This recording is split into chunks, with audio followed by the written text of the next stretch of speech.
ओम नमः शिवाय। हर हर महादेव। प्रिय भक्तों, बाबा भोलेनाथ की, हमारे महादेव की कृपा सदा सर्वदा हम सब पर बनी रहे।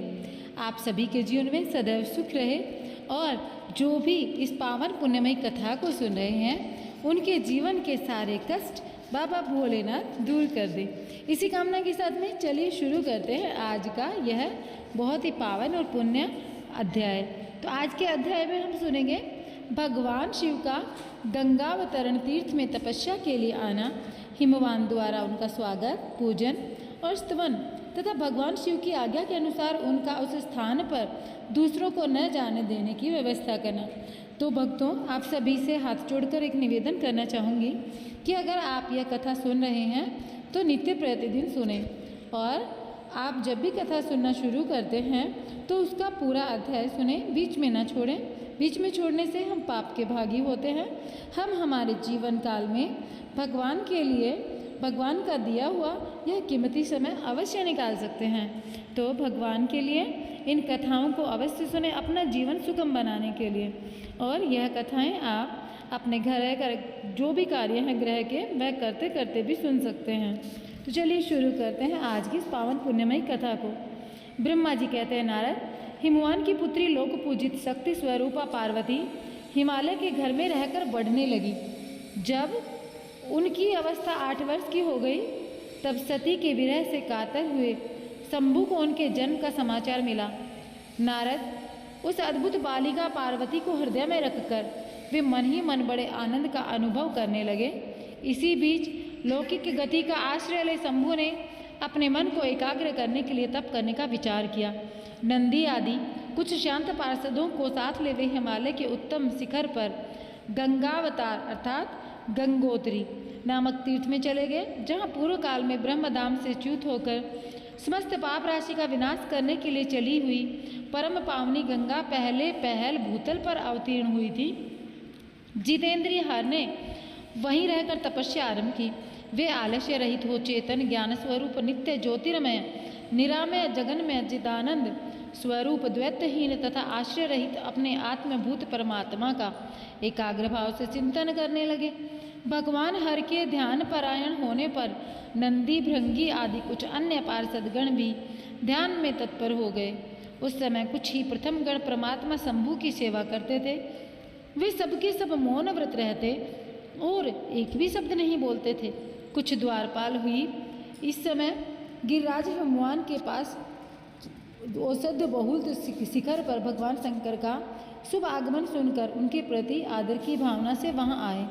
आकर सेवकों सहित गिरिराज ने भगवान रुद्र को प्रणाम किया, उनकी पूजा की और अत्यंत प्रसन्न हो हाथ जोड़ उनका सुंदर स्तवन किया। फिर हिमालय ने कहा, प्रभु, सौभाग्य का उदय हुआ है जो आप यहाँ पधारे हैं। आपने मुझे सनाथ कर दिया। क्यों न हो, महात्माओं ने यह ठीक ही वर्णन किया है कि आप दीन वत्सल हैं। आज मेरा जन्म सफल हो गया, आज मेरा जीवन सफल हो गया, आज मेरा सब कुछ सफल हो गया, क्योंकि आपने यहाँ पदार्पण करने का कष्ट उठाया है। महेश्वर, आप मुझे अपना दास समझकर शांत भाव से मुझे सेवा के लिए आज्ञा दीजिए। मैं बड़ी प्रसन्नता से अनन्यचित होकर आपकी सेवा करूँगा। ब्रह्मा जी कहते हैं, नारद, गिरिराज का यह वचन सुनकर महेश्वर ने किंचित आंखें खोली और सेवकों सहित हिमवान को देखा। सेवकों सहित गिरिराज को उपस्थित देख ध्यान योग में स्थित हुए जगदीश्वर वृषभध्वज ने मुस्कुराते हुए कहा, महेश्वर बोले, शैलराज, मैं तुम्हारे शिखर पर एकांत में तपस्या करने के लिए आया हूँ। तुम ऐसा प्रबंध करो जिससे कोई भी मेरे निकट ना आ सके। तुम महात्मा हो, तपस्या के धाम हो तथा मुनियों देवताओं राक्षसों और अन्य महात्माओं को भी सदा आश्रय देने वाले हो। द्विज आदि का तुम्हारे ऊपर सदा ही निवास रहता है। तुम गंगा से अभिषिक्त होकर सदा के लिए पवित्र हो गए हो। दूसरों का उपकार करने वाले तथा संपूर्ण पर्वतों के सामर्थ्यशाली राजा हो। गिरिराज, मैं यहाँ गंगा अवतरण स्थल में तुम्हारे आश्रित होकर आत्म संयम पूर्वक बड़ी प्रसन्नता के साथ तपस्या करूँगा। शैलराज गिरिश्रेष्ठ, जिस साधन से यहाँ मेरी तपस्या बिना किसी विघ्न बाधा के चालू रह सके उसे इस समय प्रयत्न पूर्वक करो। पर्वतवर, मेरी यह सबसे बड़ी सेवा है। तुम अपने घर जाओ और मैंने जो कुछ कहा है उसका उत्तम प्रीति से यत्न पूर्वक प्रबंध करो। ब्रह्मा जी कहते हैं, नारद, ऐसा कहकर सृष्टिकर्ता जगदीश्वर भगवान शंभु चुप हो गए। उस समय गिरिराज ने शंभु से प्रेम पूर्वक यह बात कही, जगन्नाथ परमेश्वर, आज मैंने अपने प्रदेश में स्थित हुए आपका स्वागत पूर्वक पूजन किया है। यही मेरे लिए महान सौभाग्य की बात है। अब आपसे और क्या प्रार्थना करूं महेश्वर? कितने ही देवता बड़े बड़े यत्न का आश्रय ले महान तप करके भी आपको नहीं पाते, वे ही आप यहाँ स्वयं उपस्थित हो गए। मुझसे बढ़कर श्रेष्ठ सौभाग्यशाली और पुण्यात्मा दूसरा कोई नहीं है, क्योंकि आप मेरे पृष्ठभाग पर तपस्या के लिए उपस्थित हुए हैं परमेश्वर। आज मैं अपने को देवराज इंद्र से भी अधिक भाग्यवान मानता हूँ, क्योंकि सेवकों सहित आपने यहाँ आकर मुझे अनुग्रह का भागी बना दिया। देवेश, आप स्वतंत्र हैं, आप यहाँ बिना किसी विघ्न बाधा के उत्तम तपस्या कीजिए प्रभु। मैं आपका दास हूँ, अतः सदा आपकी आज्ञा के अनुसार सेवा करूँगा। ब्रह्मा जी कहते हैं, उस समय नारद ऐसा कहकर गिरिराज हिमालय तुरंत अपने घर को लौट आए। उन्होंने अपनी प्रिया मैना को बड़े आदर से सारा वृत्तांत कह सुनाया। तत्पश्चात शैलराज ने वहाँ जाने वाले परिजनों तथा समस्त सेवक गणों को बुलाकर उन्हें ठीक ठीक समझाया। हिमालय बोले, आज से कोई भी गंगावतरण नामक स्थान में जो मेरे पृष्ठभाग में है मेरी आज्ञा मानकर न जाए। यह मैं सच्ची बात कहता हूँ, यदि कोई वहाँ जाएगा तो उस महादुष्ट को मैं विशेष दंड दूंगा। मुने इस प्रकार अपने समस्त गणों को शीघ्र ही नियंत्रित करके हिमवान ने विघ्न निवारण के लिए जो सुंदर प्रयत्न किया वह मैं तुम्हें बताता हूँ, सुनो। एक बार प्रिय भक्तों लिख दीजिए, हर हर महादेव। अब आगे हम सुनेंगे हिमवान का पार्वती को शिव की सेवा में रखने के लिए उनसे आज्ञा मांगना और शिव का कारण बताते हुए इस प्रस्ताव को अस्वीकार कर देना। ब्रह्मा जी कहते हैं, नारद, तदंतर शैलराज हिमालय उत्तम फल फूल लेकर अपनी पुत्री के साथ हर्षपूर्वक भगवान हर के समीप गए। वहाँ उन्होंने ध्यानपरायण त्रिलोकीनाथ शिव को प्रणाम किया और अपनी अद्भुत कन्या काली को हृदय से उसकी सेवा में अर्पित कर दिया।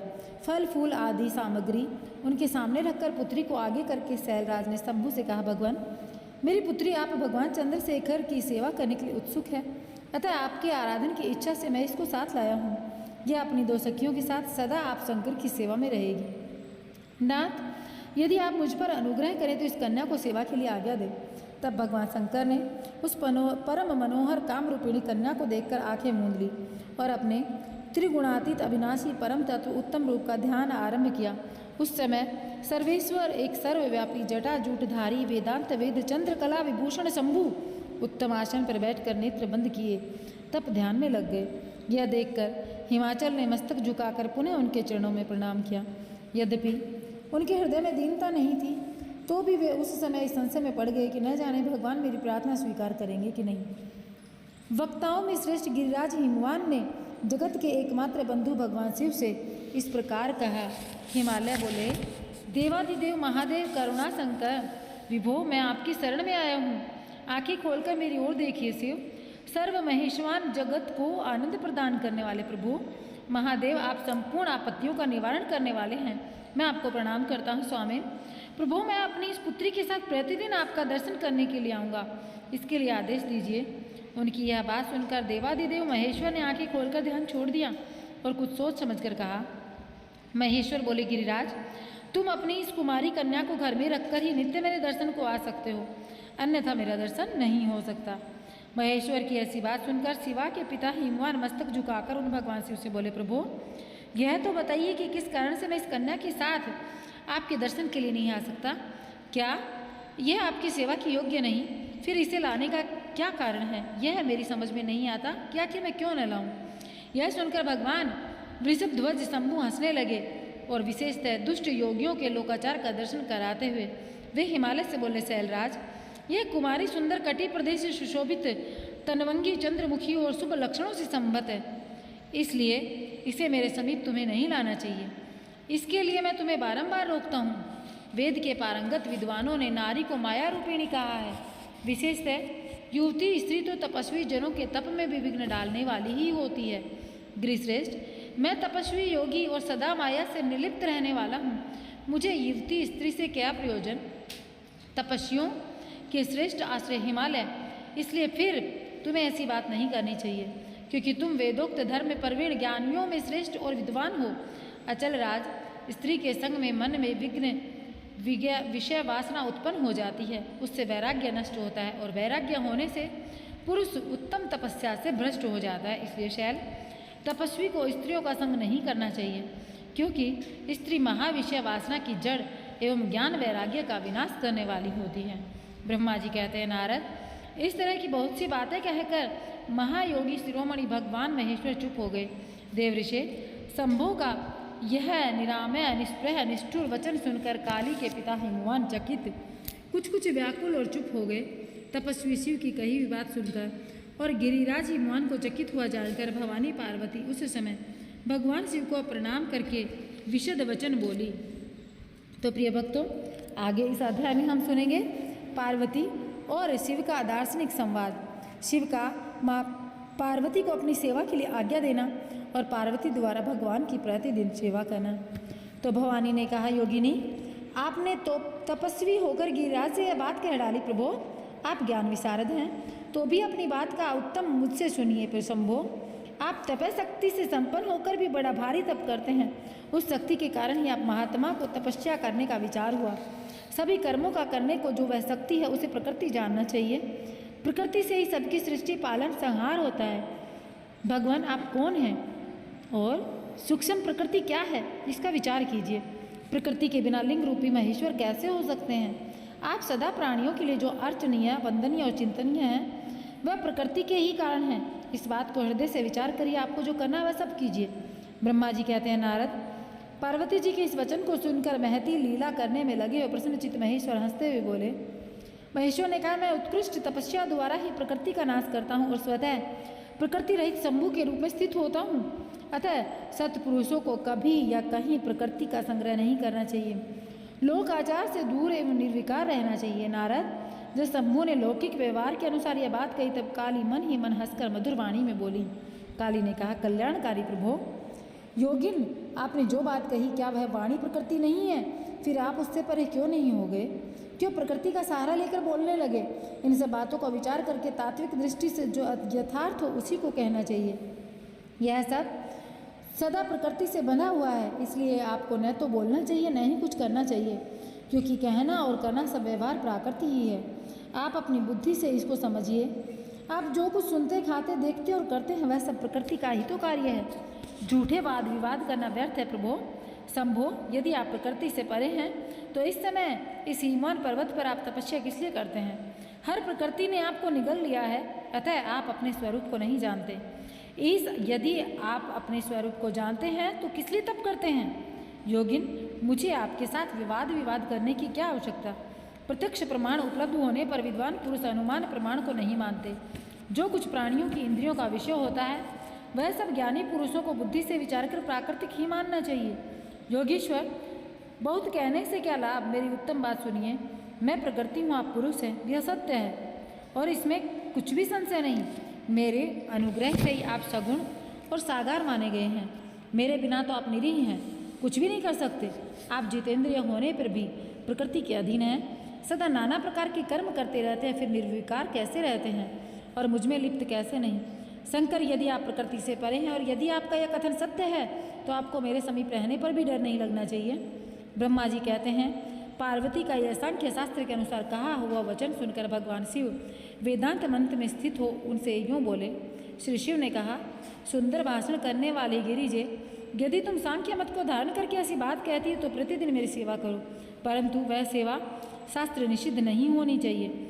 गिरिजा ने ऐसा कहकर भक्तों पर अनुग्रह और उनका मनोरंजन करने वाले भगवान शिव हिमवान से बोले। शिव ने कहा, गिरिराज, मैं यही तुम्हारे अत्यंत रमणीय श्रेष्ठ शिखर की भूमि पर उत्तम तपस्या तथा अपने आनंद में परमार्थ स्वरूप का विचार करता हुआ विचरूंगा। पर्वतराज, आप मुझे यहाँ तपस्या करने की अनुमति दें। आपकी अनुज्ञा के बिना कोई तप नहीं किया जा सकता।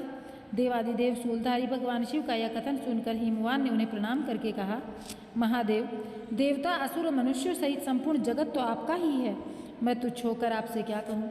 ब्रह्मा जी कहते हैं, नारद, गिरिराज हिमवान के ऐसा कहने पर लोक कल्याणकारी भगवान शंकर हंस पड़े और आदर पूर्वक उनसे बोले, अब तुम जाओ। शंकर की आज्ञा पाकर हिमवान अपने घर लौट गए और वे गिरिजा के साथ प्रतिदिन उनके दर्शन के लिए आते थे। काली अपने पिता के बिना भी दोनों सखियों के साथ नित्य शंकर जी के पास जाती, भक्तिपूर्वक उनकी सेवा में लगी रहती। नंदीश्वर आदि कोई भी गण उन्हें रोकता नहीं था, तात महेश्वर के आदेश से ही होता था। प्रत्येक गण पवित्रता पूर्वक रहकर उनकी आज्ञा का पालन करता था। जो विचार करने से परस्पर अभिन्न सिद्ध होते हैं उन्हीं शिवा और शिव ने सांख्य और वेदांत मत में स्थित हो जो कल्याणदायक संवाद किया वह सर्वदा सुख देने वाला है। यह संवाद मैंने यहाँ कह सुनाया। इंद्रियातीत भगवान शंकर ने गिरिराज के कहने से उनका गौरव मानकर उनकी पुत्री को अपने पास रखकर सेवा करने के लिए स्वीकार कर लिया। काली अपनी 2 सखियों के साथ चंद्रशेखर महादेव जी की सेवा के लिए प्रतिदिन आती जाती रहती थी। वे भगवान शंकर के चरण धोकर उस चरणामृत का पान करती थी। आग से तपाकर शुद्ध किए हुए वस्त्र से अथवा गर्म जल से धोए वस्त्र के द्वारा अपने शरीर का मार्जन करती, उसे मलती पोंछती थी। फिर 16 उपचारों से विधिवत हर की पूजा करके बारंबार उनके चरणों में प्रणाम करने के पश्चात प्रतिदिन अपने पिता के घर लौटती। मुनिश्रेष्ठ, इस प्रकार धर्मपरायण ध्यानपरायण शंकर की सेवा में लगी हुई शिवा का महान जो समय था वह व्यतीत हो गया, तो भी वे अपनी इंद्रियों को संयम में रखकर पूर्ववत उसकी सेवा करती रही। महादेव जी ने जब फिर उन्हें अपनी सेवा में नित्य तत्पर देखा तब वे दया से द्रवित हो उठे और इस प्रकार विचार करने लगे, ये काली जब तपस्या व्रत करेगी तो इसमें गर्व का बीज नहीं रह जाएगा, तभी मैं इसका पानी ग्रहण करूँगा। ऐसा विचार करके महालीला करने वाले महायोगीश्वर भगवान भूतनाथ तत्काल ध्यान में स्थित हो गए। मुने परमात्मा शिव का जब ध्यान में लग गए तब उनके हृदय में दूसरी कोई चिंता नहीं रह गई। काली प्रतिदिन भगवान शिव के रूप का निरंतर चिंतन करती हुई उत्तम भक्तिभाव से उनकी सेवा में लगी रही। ध्यान परायण भगवान हर शुद्ध भाव से वहाँ रहती हुई काली को नित्य देखते थे, फिर भी पूर्व चिंता को भुलाकर उन्हें देखते हुए भी नहीं देखते थे। इसी बीच में इंद्र आदि देवताओं तथा मुनियों ने ब्रह्मा जी की आज्ञा से कामदेव को वहाँ आदरपूर्वक भेजा। वे काम की प्रेरणा से काली का रुद्र के साथ संयोग कराना चाहते थे। उनके ऐसा करने में कारण यह था कि पराक्रमी तारकासुर से वे बहुत पीड़ित थे और शंकर जी से किसी महान बलवान पुत्र की उत्पत्ति चाहते थे। कामदेव ने वहाँ पहुंचकर अपने सब उपायों का प्रयोग किया, परंतु महादेव जी के मन में तनिक भी क्षोभ नहीं हुआ। उल्टे उन्होंने कामदेव को जलाकर भस्म कर दिया। मुने तब सती पार्वती ने भी गर्वरहित हो उनकी आज्ञा से बहुत बड़ी तपस्या करके शिव को पति रूप में प्राप्त किया। फिर वे पार्वती और परमेश्वर परस्पर अत्यंत प्रेम से और प्रसन्नतापूर्वक रहने लगे। उन दोनों ने परोपकार में तत्पर रहकर देवताओं का महान कार्य सिद्ध किया। तो प्रिय भक्तों, यहाँ पर हमने माता पार्वती और भगवान भोलेनाथ की दोनों के विवाह तक की कथा सुनी। आगे हम अगले अध्याय में सुनेंगे तारकासुर के सताए हुए देवताओं का ब्रह्मा जी को अपनी कष्ट कथा सुनाना और ब्रह्मा जी को उन्हें पार्वती के साथ शिव के विवाह के लिए उद्योग करने का आदेश देना। ब्रह्मा जी के समझाने से तारकासुर को स्वर्ग को छोड़ना और देवताओं का वहाँ रहकर लक्ष्य सिद्धि के लिए यत्नशील होना। तो अगले अध्याय सुनने के लिए कमेंट बॉक्स में लिख दीजिए हर हर महादेव, और बाबा भोलेनाथ आप सबकी सभी मनोकामनाएं पूर्ण करें। कमेंट बॉक्स में हर हर महादेव लिख करके आने वाले वीडियोस देखने के लिए चैनल को सब्सक्राइब कीजिए और वीडियो को लाइक कीजिए।